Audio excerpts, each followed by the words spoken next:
Todos pertenecemos a algo, familia, iglesia o sociedad. Pero quien dicta qué hacer o cómo hacerlo en medio de estos grupos es algo que trasciende: el Evangelio. A través de él podremos vivir extendiendo nuestra mano al necesitado, escuchando al cargado y abrazando al vulnerable. Y de eso hablamos aquí, en conversaciones cotidianas que apuntan a la esperanza eterna. Bienvenidos a otra edición de Religión Pura, el podcast de Alianza Cristiana para los Huérfanos. Bueno, bienvenidos a otro episodio de Religión Pura. Hoy estamos aquí nuevamente con David McCormick y Sara de Ruano, su servidora Aisha de López, y estamos felices de que Open Marketing nos abre sus puertas para poder grabar en un estudio preciosísimo de lujo. Y nosotros venimos, nos sentamos, hablamos y la magia pasa. Esta cosa llega al internet y por gracia de Dios hay quien está del otro lado escuchando. Siempre apreciamos sus comentarios. Si tienen ideas de temas que podemos tocar o profundizar, porque quizás tocamos la superficie pero no abondamos demasiado, escríbanos lo más fácil es al Instagram. Hay alguien siempre atendiendo los comentarios en Instagram y al inbox de Instagram. Entonces es ACH-LATAM y estamos para servirles. Estamos felices trabajando en nuestra página web, sí, que pronto va a ser otra cosa. Una página de verdad que puedan navegar, explorar con recursos, con enlaces para el podcast, para nuestro YouTube y en fin, todo integrado así hermoso. Entonces estamos muy, muy emocionados de eso. Gracias a nuestros donantes que hacen posible que podamos invertir en recursos gratuitos para la iglesia. Nosotros de verdad dependemos del Señor a través de su cuerpo Él ha provisto y siempre es asombroso ver la mano de Dios en cómo Él hace que esto se lleve a cabo, ¿verdad? Entonces, muestra tangible es que estamos aquí hoy en este estudio con un corazón súper agradecido y las bocas llenas de palabras para poder compartir y primero Dios, edificar. Entonces, recientemente David y yo pudimos viajar a Perú, a Arequipa, a un, ¿qué podríamos decir vos? Que fue un congreso, una cumbre de Perú por los niños. Y de verdad es lindo cuando un evento te estimula o sea, yo salí de ese evento de verdad sintiendo que aprendí mucho, lo cual es maravilloso porque quiere decir que siempre hay nuevas fronteras en el tema que se supone que tú estás involucrado.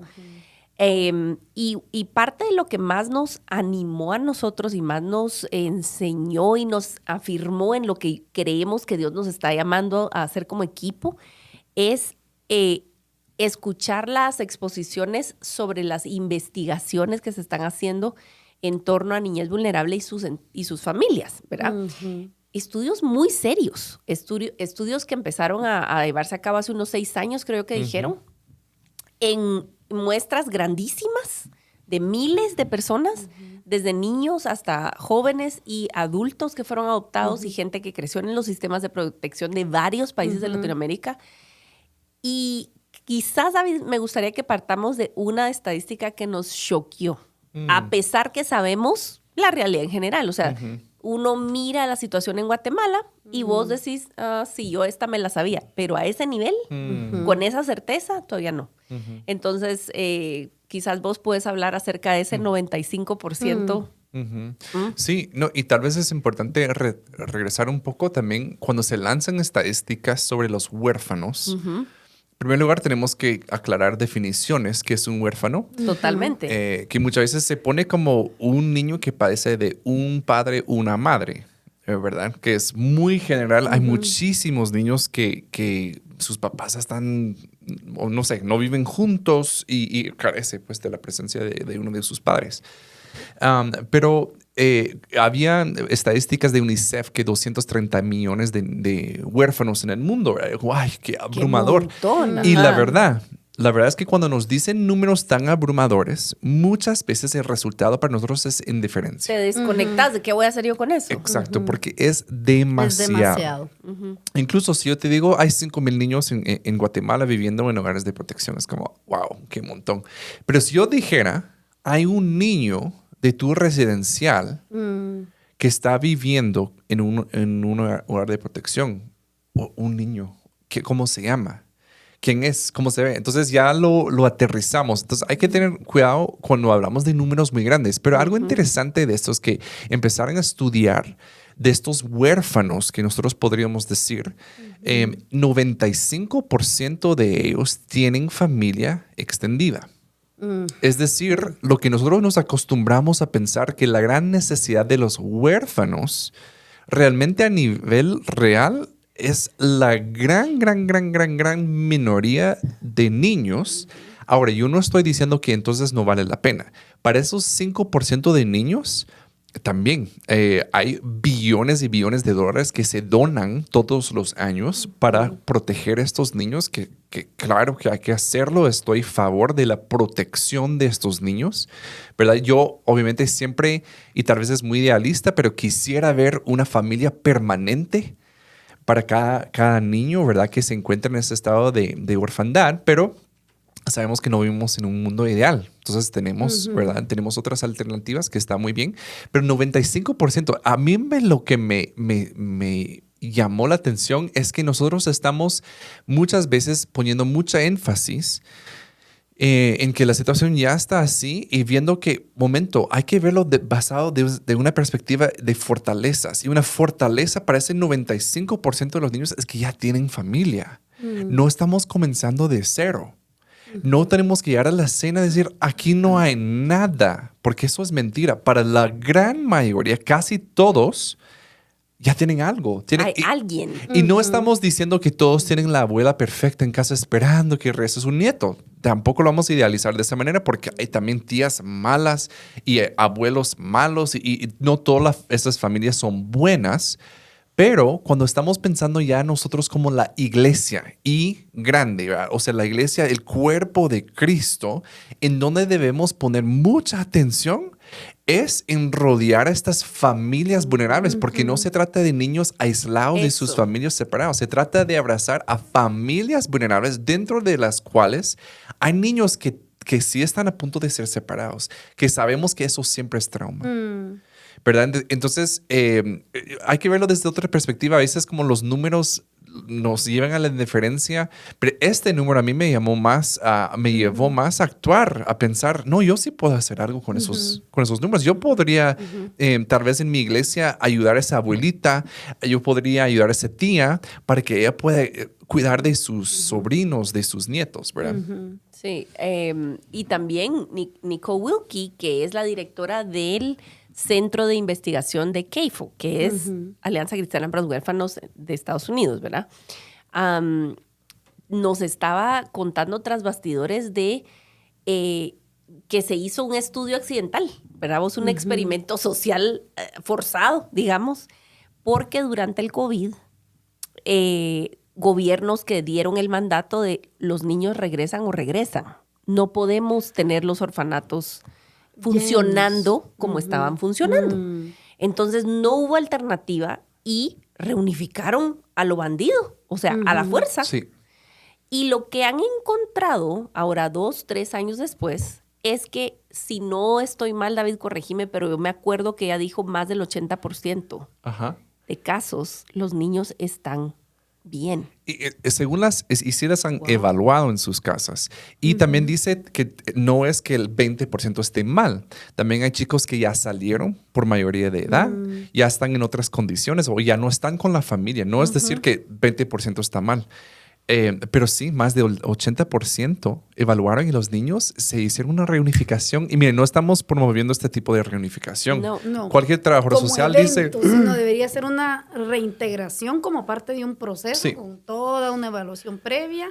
En Y medio, un acompañamiento, claro. Y un acompañamiento. Esto fue de emergencia, pero lo que encontraron fue alentador. Es en el sentido de que las familias pueden.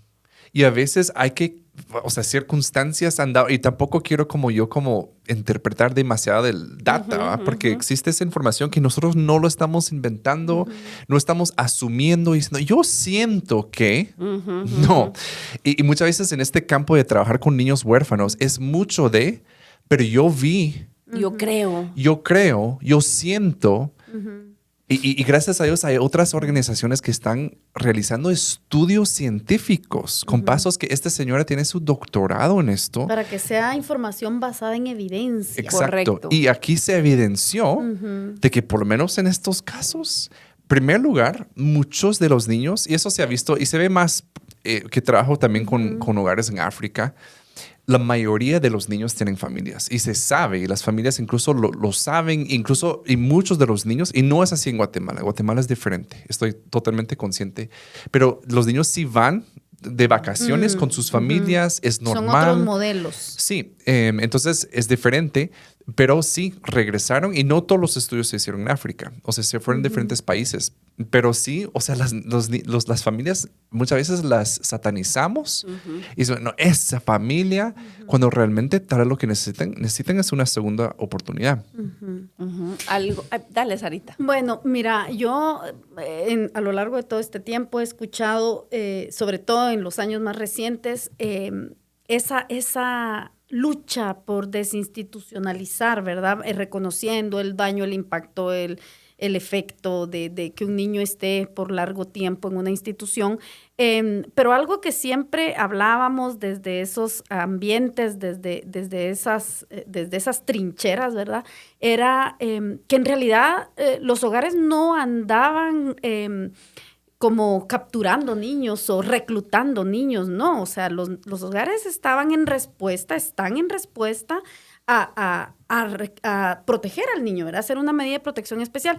Sin embargo, aquí a lo que quiero tal vez traer a la mesa, que conversemos, es que ese daño de la institucionalización del que tanto se habla, no hablaban, y es algo que creo que tenemos que empezar a hablar más, el por qué llegan a ser institucionalizados los niños, ¿verdad? Entonces, todas esas condiciones que no eran óptimas en las familias, donde no habían ambientes seguros, donde no había acceso a educación, no había acceso a salud, a servicios sociales, las familias no tienen acompañamientos. Entonces, quizá empezar a despertar y animar a todas las iglesias. Aquí en Guatemala somos un país con muchas iglesias, ¿verdad? Creo que es algo que es una realidad que se replica en Latinoamérica.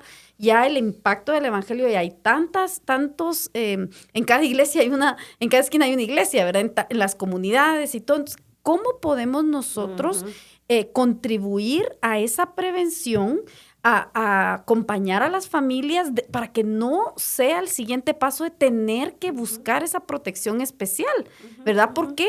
Porque reconocemos ese dato que nos sorprende, que el 95% tiene familias. Incluso recuerdo cuando aquí en Guatemala, y que es una referencia muy triste, que hacemos el incendio que hubo en el hogar del gobierno hace unos años, en el que murieron más de 40 niñas.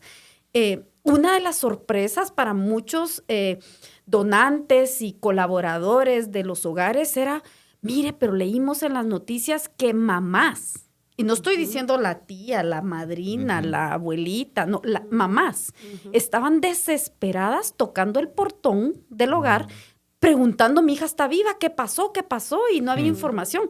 Y las que estaban eran las mamás. Y nos preguntaban en ese tiempo, no sé si recordás, David. Entonces no eran huérfanas. ¿Cómo así que las mamás? O sea, y entonces, ¿por qué están en el hogar? Si tienen mamás. Si tienen mamá. Sí, no, y estoy agradecido que hayas tocado ese punto, porque de verdad, y nuestra postura como ACH no es, los hogares, No, qué nada. malos. O sea, que... Para nada. O sea, sería muy tonto hacerlo. Yo vengo de ese trasfondo. Estoy agradecido por la formación que tuve. Gracias a... Claro que aprendí mucho de formas buenas y malas, como todos lo hemos hecho, pero aprendí muchísimo de esa formación, de ese vivir. Ahora, nosotros no estamos en contra de los hogares, es decir, que cierren todos los hogares, mañana que salgan todos los niños a lo bandido, a sus familias. No, para nada. Yo estoy agradecidísimo que hay hogares buenos aquí en Guatemala. De verdad, le doy gracias a Así Dios es. que hay hogares de protección seguros, que están también buscando hacer lo mejor que pueden, que están buscando propiciar ambientes familiares que pueden ayudar a esos niños en su peor momento de vida, ¿verdad? Y hace poco... Respondiendo, ¿verdad? Sí. Esa necesidad. Lo que pasa es que, ¿qué sería que si esa necesidad ya no fuera tan apremiante, si no hubieran tantas familias en esas crisis tan severas en las que el niño tiene que ser puesto en protección? Y yo creo que vale la pena mencionar que algo que a mí también me conmovió de los resultados de los estudios que están empezando a analizar, a porque salir ahorita los en datos luz. son demasiados. Pero ella usó una palabra en inglés, overwhelmingly, ¿verdad? Vos, abrumadoramente, los egresados del sistema, digamos, aún los que ya estaban en una familia adoptiva estable, aún ellos, decían que hubieran agradecido y deseado saber más y tener contacto con la familia de origen. Aún los huérfanos, Huérfanos, aún gente que fue adoptada, querían tener algún tipo de contacto con su familia de origen, con alguien de su árbol genealógico original. Si los hogares toman eso en consideración, oyendo las voces de ellos, no de la nuestra, nosotros estamos amplificando la voz de quienes están expresando desde su vivencia. Si toman en cuenta esta necesidad básica de la población que se supone que estamos sirviendo, tendríamos sensibilidad en manejar las historias de las familias de origen y en propiciar estos contactos de una manera mucho más intencional. Los buenos trabajadores sociales, ustedes lo saben, hacen estudios bien profundos de visitar a la mamá, visitar a la abuelita, ver dónde están los otros hermanitos. Son escenarios que ustedes saben que se repiten mes tras vez, que los niños están esparcidos, que por un hogar el hombrecito, que las niñas están en tal de niñas, y etcétera, etcétera. Alguien afuera encomendado con una tía. Y simple no es. O sea, trabajar en prevención no es el cielo en la tierra. O sea, es un relajo. Sí. Son capas de trauma, historia de trauma detrás de los papás, de los abuelos. El contexto suele ser complicado. La escasez es un rol, juega un papel horrorosamente pesado. La aquí. Falta de acceso a programas sociales, todo esto, educación, salud. Sí, y digamos, nos invitaron a exponer, a nosotros pudimos hacer Vida en Limbo con el 100% de los asistentes del Congreso, lo cual fue maravilloso. Y esto es muy elocuente, ¿verdad? Vos, este taller de roles. Y yo pude exponer y conté simplemente el caso que estoy viendo desarrollarse en medio de mi comunidad misional en nuestra iglesia, en Iglesia Reforma. Amo que la iglesia, y aquí respondiendo un poco a lo que vos estás diciendo, ¿dónde está la iglesia local? ¿Verdad? Completamente de acuerdo, es un reto para el cuerpo de Cristo. Pero yo amo que nuestra congregación, a pesar que tiene reuniones para jóvenes y reuniones para jóvenes adultos, etcétera, y tienen algunas necesidades específicas que cubren, la comunidad misional de semana a semana es vénganse todos, ¿verdad? Solteros, abuelitos, familias con niños pequeños, adolescentes, todos llegamos. Todas las generaciones. Todas las generaciones. Y tiene un valor tan grande. Dentro de nosotros hay una señora que yo le cambié el nombre para contar la historia, que es Doña Nati. Y Doña Nati se quedó con sus 2 nietos, que ahora son adolescentes. Su hija cayó en prisión, ¿verdad vos? Otro de sus nietos está en un hogar de sistema de protección a kilómetros de la ciudad. Ella, ¿cómo llegó a ser parte de la comunidad? Bendito sea Dios, ella ayuda en los quehaceres domésticos a 2 mujeres que son realmente creyentes, ¿verdad? Y que miran en ella a alguien que porta la imagen de Dios y la tratan con dignidad y no se reducen a dejarle el dinero en la mesa de la cocina y ahí te ves, Nati, sino ¿cómo está doña Nati? La miro cansada, la miro que tiene. Y fueron enterándose de su situación familiar. Al punto que ahora entre varias familias de la comunidad pagan los estudios de los muchachos. Ella tiene un lugar digno y factible para moverse a la iglesia, moverse al colegio de los niños. Sigue trabajando porque a pesar de que es una persona de tercera edad, necesita el trabajo. Pero yo miro en esta historia mucha esperanza a pesar de que los niños no están con su madre porque no pueden, ves a la iglesia rodeando a esta familia vulnerable y con esperanza de recuperar al niño que está en el sistema de protección. Wow. Porque la iglesia está haciendo su papel de sal y de luz. ¿Y cuántas Qué personas inspirador. abrazando a una familia?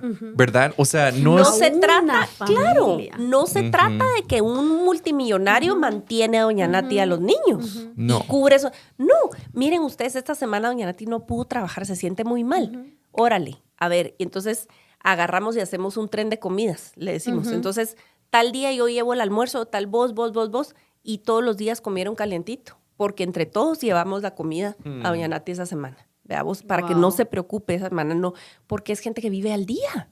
Si no recibe su pago ese día No de come. la planchada, no va Ya a no comer. come.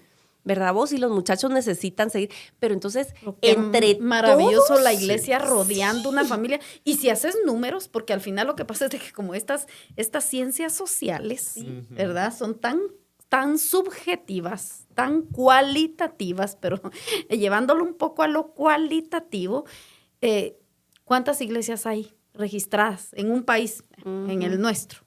¿Cuántas familias hay registradas?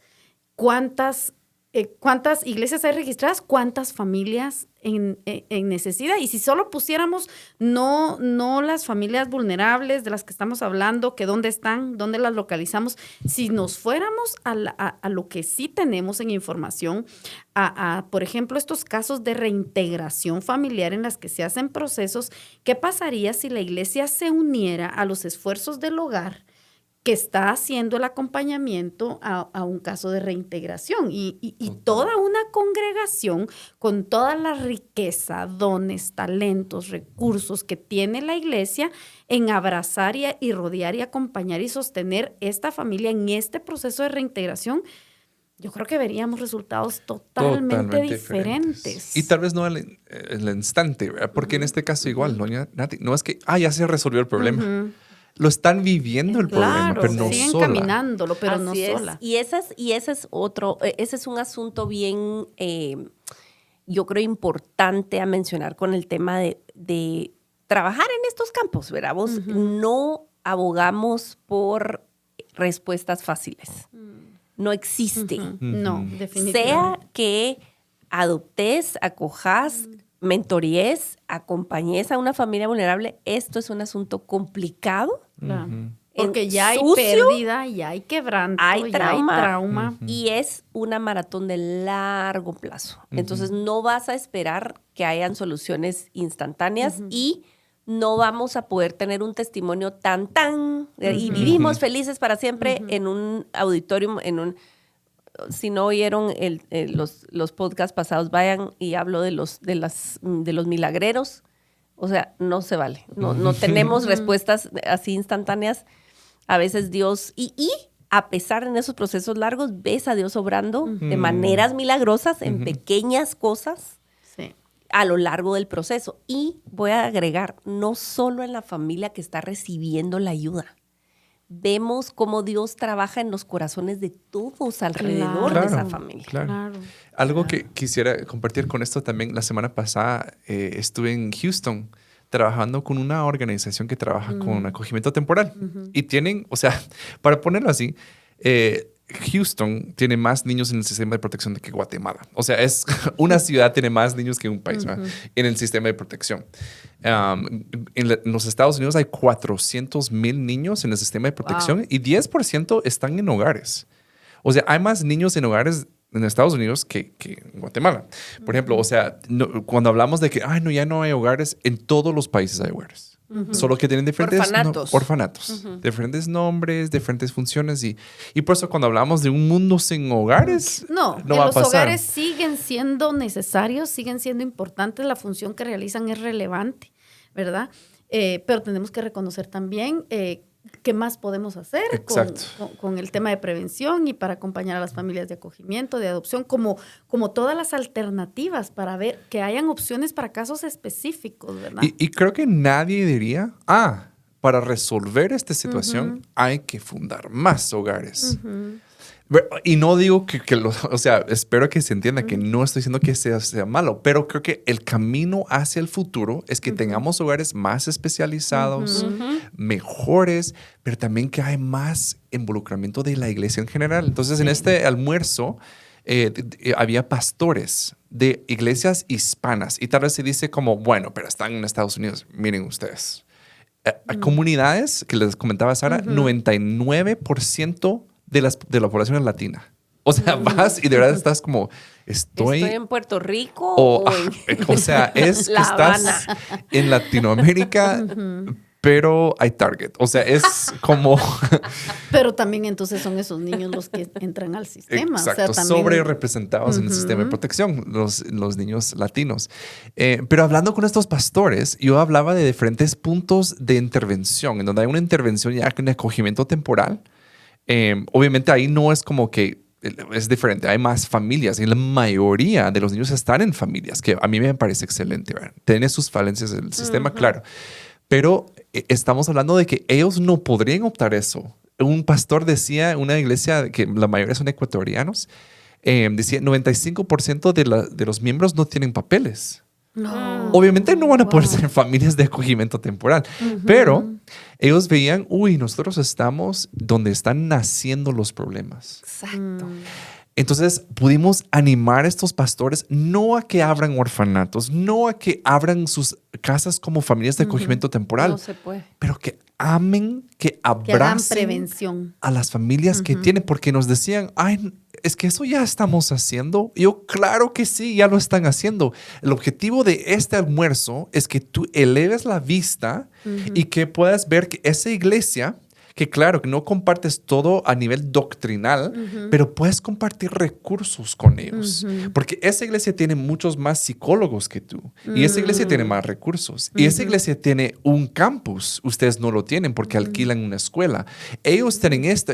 Y ese de cómo ya lo estamos haciendo, pero no lo tenemos que hacer solos. Yo creo que ese es el sueño también de que un cuerpo tiene diferentes funciones y que puede servir de una forma diferente. Eso para mí es como una visión para ACH de que veamos más iglesias con creencias diferentes, pero con una visión unida en lo que Dios nos ha llamado a hacer, a cuidar de los más vulnerables en nuestro medio. Ay, sí, yo recuerdo una conversación con un funcionario aquí en Guatemala de la Procuraduría de la Niñez, y me dice, mire, con usted quería hablar, usted está metida en eso de la Alianza Cristiana, ¿verdad? Y yo, claro, sí. Mire, es que cómo nos funcionaría que las iglesias pudieran dar escuelas para padres, porque necesitamos a dónde referir a los papás cuando en los juzgados, en los procesos, ¿verdad? Los envían a recibir escuelas para padres, pero tienen que ser gratuitas, me dices, que no podemos cargarle a los papás Claro. como que tiene que ir a ver dónde, con qué psicólogo, dónde va a ir a recibir una escuela de padres. Y me dice, mire, y nosotros sabemos que como hay iglesias por todos lados, ustedes no pueden hablar con las iglesias, me dice, no pueden decirle. ¿Te acuerdas, David, hace cuántos años veníamos escuchando esa petición, esa solicitud de apoyo? Porque reconociendo que en las iglesias hay recurso, hay mobiliario, hay micrófonos, hay pantallas, hay profesionales o incluso se puede contactar quien llegue a dar la escuela para padres, ponerla así 2 veces al mes, 1 vez al mes, pero que de alguna manera encima tenemos las buenas nuevas, las mejores buenas nuevas para compartir. Y ellos no tienen, por ejemplo, o sea, tenemos encima la bendición de que no hay... lo voy a decir en buen chapín, no tienen empacho en que sea una iglesia evangélica la que dé la escuela para padres. Porque la necesidad es tal. Porque la necesidad es tal, que no importa, que vayan a la iglesia. Sí, y de verdad que desde Chile hasta México no hemos visto, y seguramente hay, pero no hemos visto así como un impedimento para los programas cristianos, ¿verdad? No. Desde los gobiernos, ¿no? Que Al tal vez contrario. tengan ciertas restricciones, pero de verdad los gobiernos están... Hay opción de cooperación. Sedientos. Hay opción de Vos, cooperación.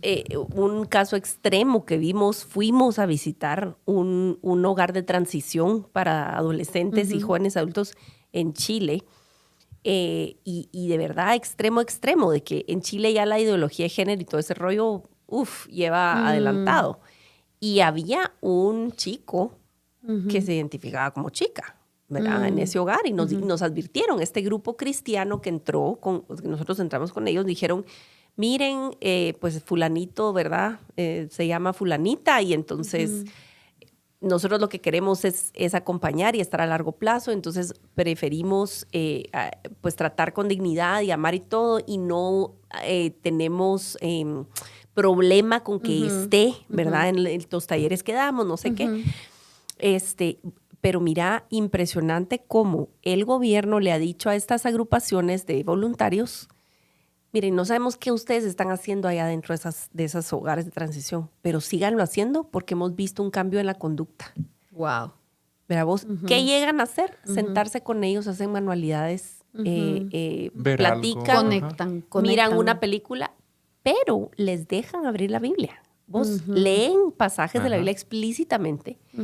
Entonces, definitivamente, lo que estás diciendo es verdad, lo hemos visto. ¿Verdad vos? Los gobiernos necesitan ayuda y apoyo, no solo críticas. Y aquí estamos para eso. Sí, Claro. es cierto. De verdad esperamos que puedan entender algo nuevo con esto y regresamos a lo que iniciamos hablando, de que si hay estudios y eso nos ayuda mucho, que hay información real. Muchas veces asumimos cosas, vemos en las noticias y le hacemos una caricatura, ¿verdad? Todos los niños son así, esto está pasando. De verdad, también que yo en diferentes consultorías veo hogares funcionando en diferentes partes del mundo. Digo, wow, lo que yo creía sobre Guatemala no está pasando en el resto del mundo. O sea, tenemos tanto que aprender, ¿verdad? Estar abiertos, ¿verdad? Pero también como todo, como hemos repetido, esto requiere humildad. Esto es un camino que nos requiere un espíritu enseñable. Eso nos cuesta porque estamos muchas veces aferrados a ideas, a cosas que nosotros queremos ver y queremos hacer, pero de verdad tenemos que soltar, yo no tengo que inventar nada, solo tengo que obedecer a Dios y Él nos provee con recursos, nos provee con conocimiento, inteligencia para poder hacer un buen trabajo. Así que pronto van a estar viendo estas cosas en nuestra página web. Les animamos a visitar achlatam.org, que estamos ahí diseñando para que ustedes puedan aprender más junto a nosotros. Así que muchas gracias por estar con nosotros y nos vemos aquí la próxima vez en Religión Pura.